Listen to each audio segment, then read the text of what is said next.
Tonight, authorities have begun to speak with the surviving Boston Marathon bombing suspect. And even though he is hospitalized and under arrest and his brother, an alleged accomplice, is dead, officials are urgently working to determine if there is more to this terror plot than it appears. Tonight, as prosecutors prepare to file formal charges against Dzhokhar Tsarnaev, we are learning a lot more about his final hours on the run and how authorities finally brought him into custody.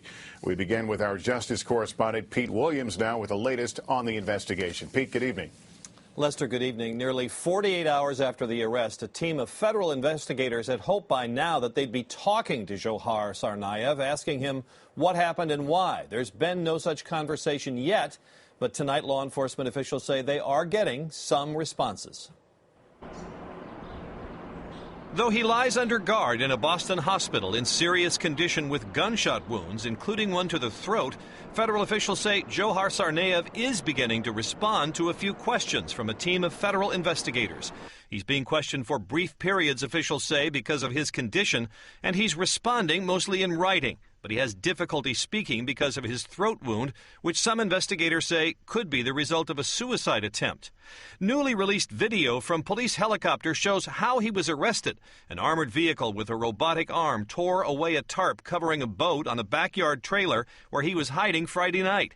In this thermal image, the heat from his body clearly shows him lying in the boat. Agents threw in small stun grenades, and a short time later he was under arrest. Police radio relayed the word. Subject in custody. Subject in custody. Boston Transit Police actually put the handcuffs on his wrists, taking on that duty to honor Richard Donahue, the transit police officer wounded Thursday night in a shootout with the Tsarnaev brothers. Among questions so far unanswered, where were the bombs built? And did the bombers test explosives somewhere outside of town? Did they have help? So far, investigators say the answer seems to be no. Where did they get their guns? Investigators are working to trace that now.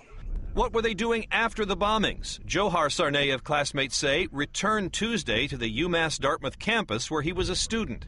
And what was his brother Tamerlan doing when he flew to Russia last January, then visited his father in Dagestan? Did that trip have anything to do with the bombing or his radicalization? As for the Boston Marathon bombing itself, those who have seen a still unreleased surveillance video acquired by the FBI say it shows Dzhokhar Tsarnaev removing his backpack at the spot where the second bomb was placed and acting very differently from those around him when the first bomb went off. It does seem to be pretty clear that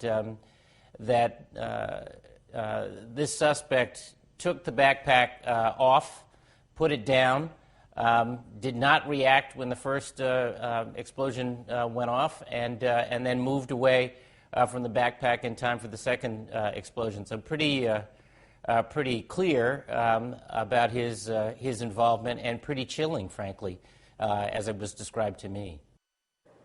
And this one other note. Police say that the brothers carjacked an SUV Thursday night and held the car's owner at gunpoint.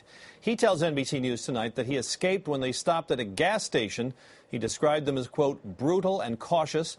He asked that we not identify him, and he declined an on-camera interview, Lester. And Pete, it's our understanding that criminal charges are being prepared as we speak, but there are some on Capitol Hill who want to ramp this up to an act of war. What other options are there in terms of charging this young man?